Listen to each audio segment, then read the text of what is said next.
Hello, welcome to my YouTube channel. My name is Darin and this is DerinsCorner. On today's episode of DerinsCorner, I'm going to be showing you how to make seafood okra. I feel it's been a while since I've made some, authentic local dish. So I'm just going to, go ahead and show you how I usually make my seafood okra. And for those that don't know, okra is actually a pod-like plant that is usually eaten by West Africans, South Asians, and Ethiopians. And but before I go into the recipe, don't forget to click on the subscribe button, which is that button you're going to be seeing on your screen now, the red button.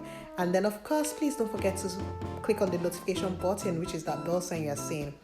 So let's start with the list of ingredients.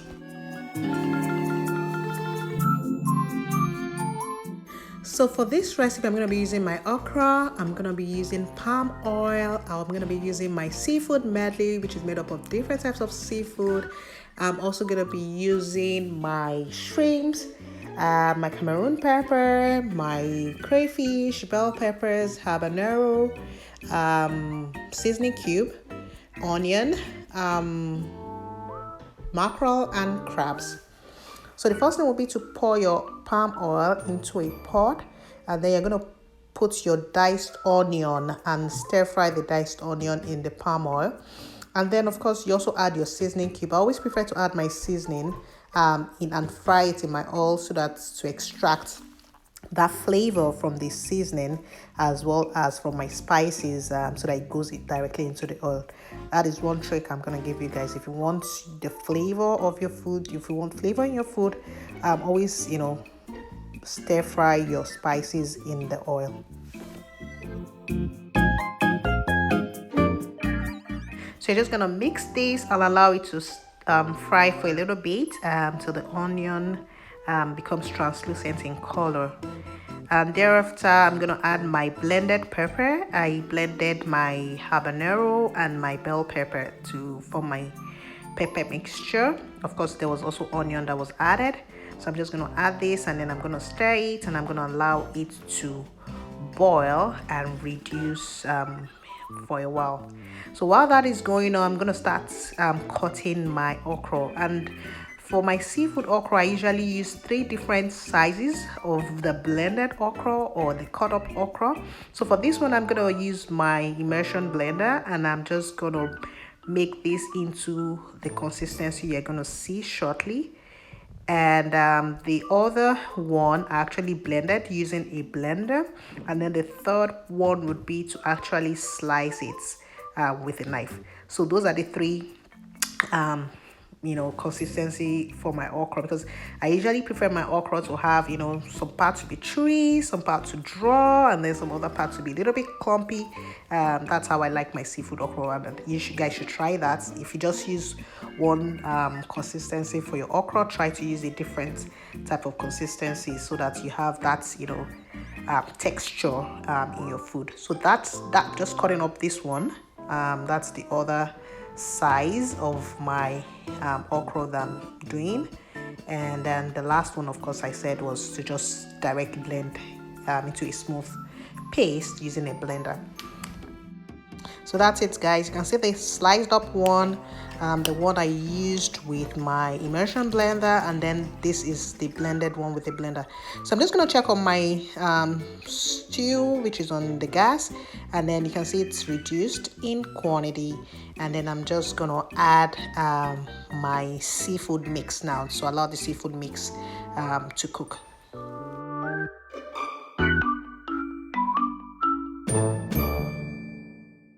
So in goes my crab, and then I'm going to be adding my seafood medley, which is made up of squid, some cooked mussels, and some shrimp.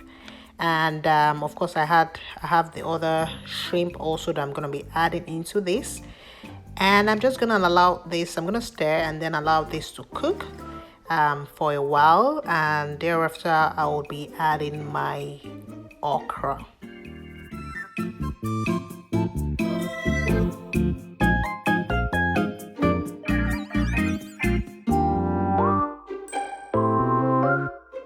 So my seafood is cooked now, and it's time to stir a little bit. I'm just gonna stir it a little bit, and then I'll begin to add my okra.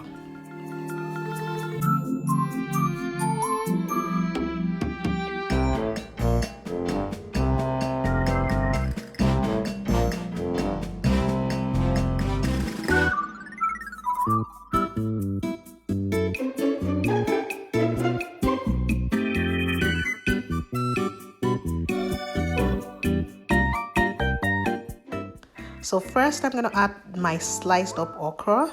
I'm going to add the immersion blended okra next, and then the last okra that I'll be adding into this okra would be my fully blended okra.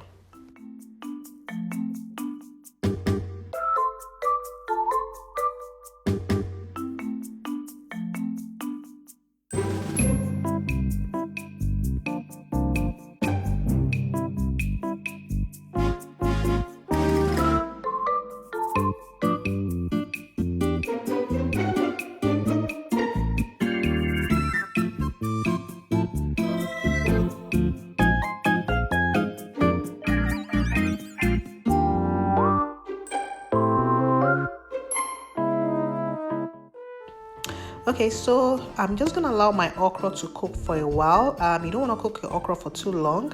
It doesn't really take long for the okra to cook. And then also you can see that the consistency is still dry, and that is because I added that blended portion. If you had just used the sliced up okra, you wouldn't get this consistency you're seeing right now.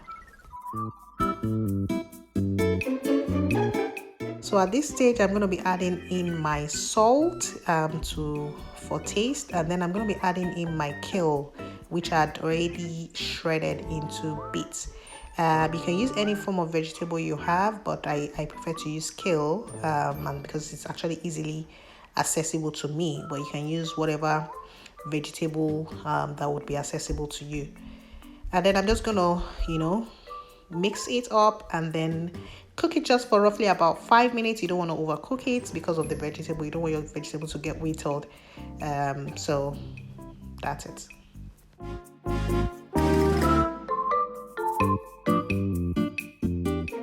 So the last thing I'm going to be adding into this pot of okra would be my grilled fish. You want to leave your fish to be the last thing you're going to be adding, because you don't want your fish to start breaking up with the mixing that you're going to be doing.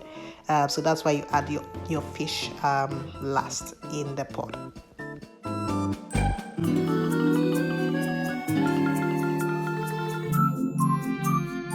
So that's it, guys. My seafood okra is ready for eating. So I'm just going to be making some poundo to go with this delicious soup.